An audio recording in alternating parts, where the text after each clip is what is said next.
Assalamualaikum Kak. Waalaikumsalam warahmatullah. Ini dengan kakak siapa? Boleh kenalan dulu? Saya dengan Ahmad Sandi, biasa dipanggil Ahmad atau Sandi. Oke, baik. Nah, Asandi ini adalah salah satu anak asuh rumah yatim yang menerima bantuan beasiswa kuliah di rumah yatim, yang mana sekarang telah lulus ataupun menjadi alumni dari Universitas Pendidikan Indonesia. Baiklah, kita mau tanya-tanya dulu ya. Iya, boleh. Apa sih tantangan Asandi yang Asandi hadapi ketika Asandi ini kuliah di UPI, khususnya di jurusan yang Asandi pilih gitu? Iya, saya di UPI itu jurusan PGSD Pendidikan Jasmani gitu. Nah, pendidikan jasmani ini lebih fokus kepada olahraga gitu. Nah, makanya saya ini lulusan dari SMK gitu. Ketika saya masuk kuliah, teman-teman saya itu sudah ada basic gitu untuk olahraganya, karena mereka ada yang dari atlet, ada juga yang dari sekolah-sekolah olahraga gitu, sedangkan saya hanya dari lulusan SMK. Tantangannya itu yaitu harus bisa mengejar ketertinggalan ketika masa perkuliahan gitu, yang siswa biasa dari SMK harus mengejar mahasiswa yang udah punya dasar olahraga gitu. Oke, baik Kak. Nah, kesibukan apa sih yang Asan dijalani ketika masih kuliah gitu? Ya. Kesibukan selama kuliah itu, kalau di kampus sendiri saya aktif di himpunan gitu. Sedangkan di luar kampus itu saya memang aktif di pengabdian pada rumah yatim gitu. Kebetulan waktu itu saya ditugaskan untuk membina anak-anak di asrama, untuk asrama SMP gitu. Selama hampir 2 tahun saya ditugaskan untuk membina anak-anak rumah yatim gitu. Ya, baik Kak. Nah, selama kuliah itu kira-kira ada nggak sih pengalaman akademik yang berkesan menurut Asandi? Oh ya, kalau untuk pengalaman akademik yang berkesan bagi saya, mungkin pengalaman akademik yang saya ikuti itu ketika di akhir saya mengikuti webinar, dan alhamdulillah pada saat itu saya menjadi pembicara di webinar itu, di parallel sessionnya. Sedangkan pada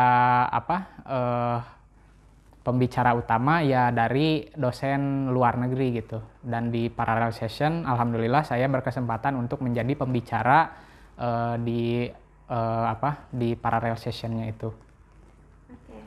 Nah, selama kuliah ini 4 tahun kuliah, kira-kira ada nggak tantangan yang menurut Asandi ini tuh tantangan yang berat menurut Asandi? Oh iya, kalau selama perkuliahan mungkin tantangan yang paling berat bagi saya itu ketika perkuliahan renang gitu.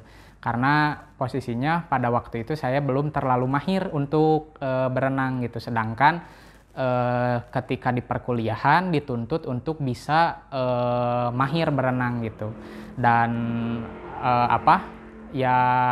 kenapa saya katakan ini tantangan?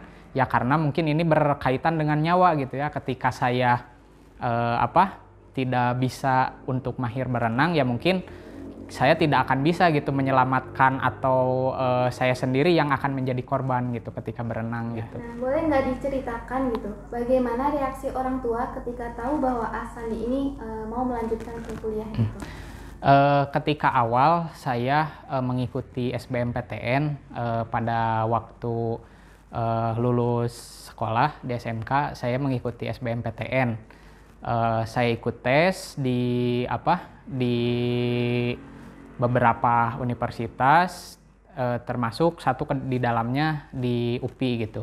Dan alhamdulillah pada saat pengumuman saya keterima gitu. Dan seketika itu saya langsung laporkan ya, saya langsung infokan kepada keluarga, terkhusus kepada orang tua saya gitu. Dan reaksinya alhamdulillah pada saat itu reaksi ibu dan bapak saya ya sangat senang gitu. Hanya saja mungkin ketika saya diterima di universitas ini, orang tua saya juga harus berpikir bagaimana cara membiayai saya supaya bisa sampai lulus di universitas ini. Dan alhamdulillah dengan adanya rumah yatim saya bisa mendapatkan beasiswa, sehingga orang tua saya tidak harus memikirkan bagaimana pembiayaan yang harus dipenuhi di universitas itu. Jadi dengan adanya beasiswa rumah yatim, setidaknya menjadikan beban orang tua itu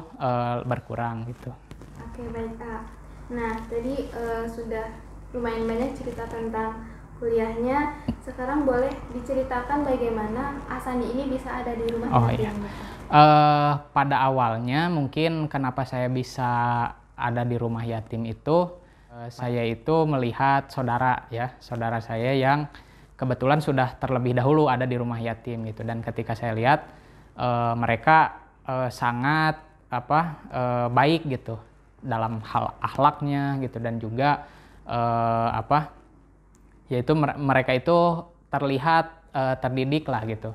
Nah, ketika itu saya menanyakan gitu, apakah saya bisa masuk ke rumah yatim juga gitu, dan ketika saat itu alhamdulillah saya bisa masuk juga ke rumah yatim, dan sampai sekarang saya bisa terus berhubungan baik gitu dengan rumah yatim.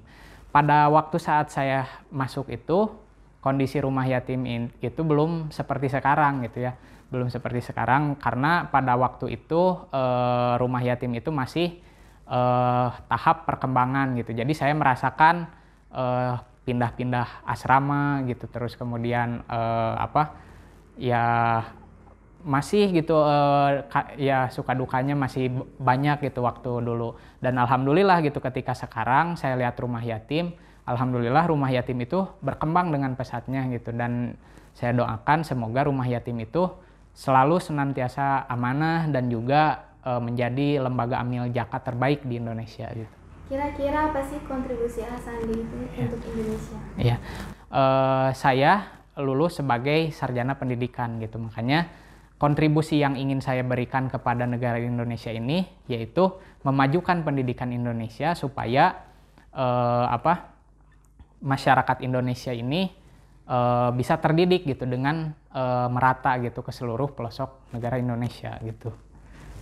Baik, sekarang kan Asandi ini udah lulus kuliahnya gitu.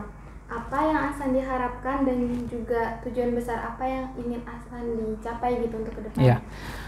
Semoga gitu ya, dengan tadi kontribusi saya sebagai pendidik untuk negara Indonesia ini, harapannya saya bisa mengedukasi lebih banyak lagi masyarakat Indonesia gitu, terlebih kepada anak-anak yang memang pada saat ini kondisinya itu masih kurang sekali untuk berolahraga gitu, karena dengan adanya saya, semoga saya bisa mengedukasi ke anak-anak itu bahwa penting sekali untuk berolahraga gitu, sebagaimana Allah memberikan kelebihan kepada Raja Tolut, yaitu bastotan fil ilmi wal jismi gitu. Jadi Nabi Talut itu kuat secara ilmu dan juga sehat secara fisik gitu. Nah, mungkin itu harapannya, dan untuk tujuannya ya saya bisa memberikan edukasi ini secara masif gitu, menyeluruh dari Sabang sampai Merauke gitu, melalui rumah yatim ini gitu. Adanya beasiswa kuliah ini tidak terlepas dari bantuan dari donatur dan juga rumah yatim. Ucapan terima kasih apa yang ingin Asandi sampaikan? Yang ingin saya sampaikan kepada rumah yatim dan juga donatur, saya ingin mengucapkan banyak-banyak terima kasih karena telah membina, telah memberikan support kepada kami penerima beasiswa, karena mungkin tanpa dukungan dan juga pembinaan dari rumah yatim mungkin saya tidak akan duduk di sini gitu ya. Dan juga semoga mahasiswa atau mahasiswi di luar sana lebih banyak lagi menerima beasiswa dari rumah yatim gitu. Cita-cita saya dari kecil itu memang sudah ingin menjadi guru gitu. Hanya saja dulu mungkin waktu masih kecil itu saya masih bingung guru apa yang akan saya lakoni gitu. Nah, ketika beranjak dewasa dan saya menemukan passion bahwa dengan berolahraga saya bisa juga menjadi guru, makanya saya ingin menjadi guru olahraga gitu. Nah, mungkin itu cita-cita yang saya inginkan, dan alhamdulillah pada saat ini saya bisa menggapai cita-cita itu, dan hal ini tidak lepas dari kontribusi rumah yatim yang telah mendukung baik secara finansial maupun secara pembinaan gitu.